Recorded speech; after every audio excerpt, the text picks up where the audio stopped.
ఇదివరకు ఒక 6-7 ఇడ్లీలు ప్లేట్లో పెట్టేసుకుని చక్కగా ఒక కప్పు సాంబారు ఇంత కొబ్బరి పచ్చడి వేసుకుని నెయ్యి వేసుకుని తింటే మనం కంఫర్టబుల్గా తినేసేవాళ్ళం. ఇప్పుడు ఎందుకో హరాయించుకుంటాం, లేదా ఎన్ని క్యాలరీస్, ఒక ఇడ్లీ ఎంత సైజ్ ఇడ్లీ, ఇవన్నీ చూసుకుంటూ అంటే చూసుకోవాల్సిన పరిస్థితులు ఇన్ఫర్మేషన్ కూడా వచ్చేసింది. సో తినేటప్పుడే ఒక స్ట్రెస్లో తింటున్నాం మనం.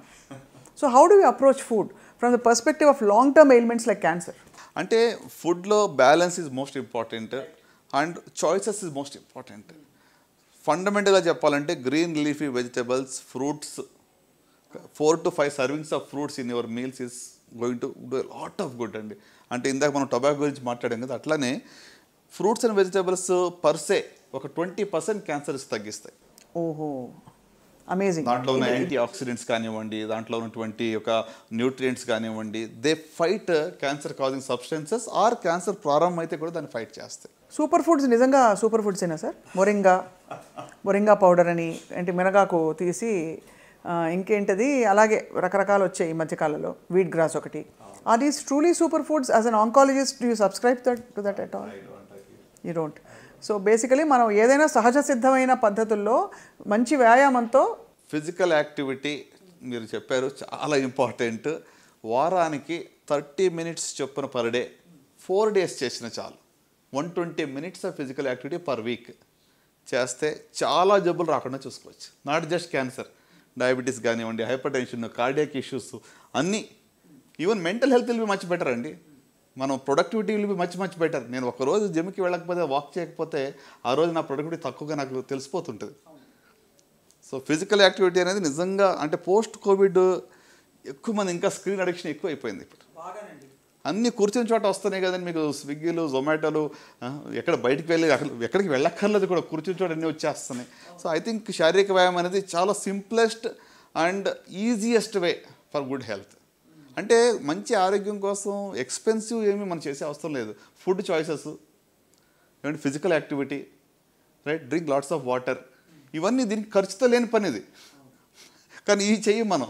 సార్ మామూలుగా అందరం అదే ఫుడ్ తింటాం, మోర్ ఆర్ లెస్ ఒక 80% స్పెక్ట్రమ్ ఒకే చోట ఉన్నాం ఇంచుమించుగా.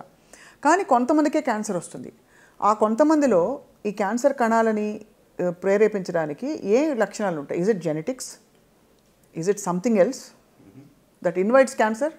షూర్ అండి. అంటే క్యాన్సర్ రావడానికి జెనెటిక్ అనేటువంటిది, ప్రతి క్యాన్సర్ కూడా జెనెటిక్ అలాగనుకుంటే, ఎందుకంటే జీన్స్లో తేడా వచ్చినప్పుడే కదా కణాలకు విభజన అలా జరుగుతూ ఉంటుంది.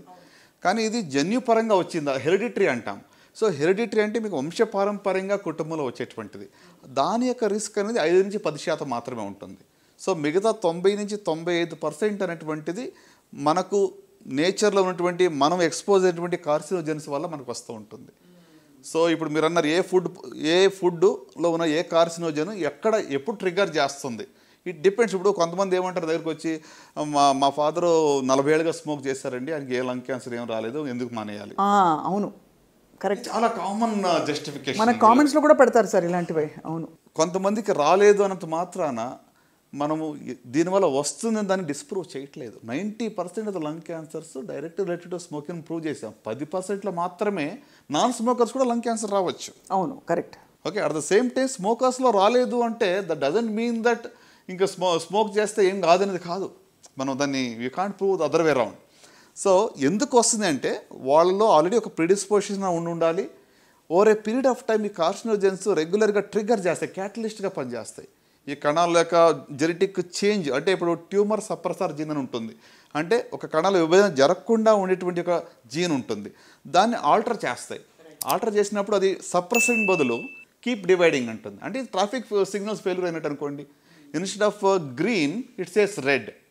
ఓకే, 2 చోట్ల 3 చోట్ల సిగ్నల్స్ రెడ్ అయినాయి అనుకోండి, ట్రాఫిక్ అంతా వచ్చి జామ్ అయిపోతుంది ఒకే చోట. సో ఒక లంప్ ఫార్మ్ అవుతుంది. So it's a failure of signalling system. మన కణాల్లో ఉన్న సిగ్నల్స్, కణాల విభజన జరగాల వద్దా, ఆగు అనే దానికి బదులు వెళ్ళు అని చెప్తా ఉంది. So it keeps on dividing అని.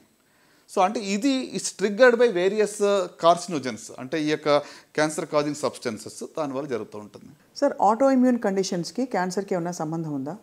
ఆటో ఇమ్యూన్ దాంట్లో కూడా కొంతవరకు ఇమ్యూనిటీ అనేటువంటిది మరి తక్కువగా ఉండటం వల్ల రిస్క్ ఆఫ్ క్యాన్సర్ అనేది పెరుగుతుంది. ఆటో ఇమ్యూన్ కండిషన్స్ ఉన్న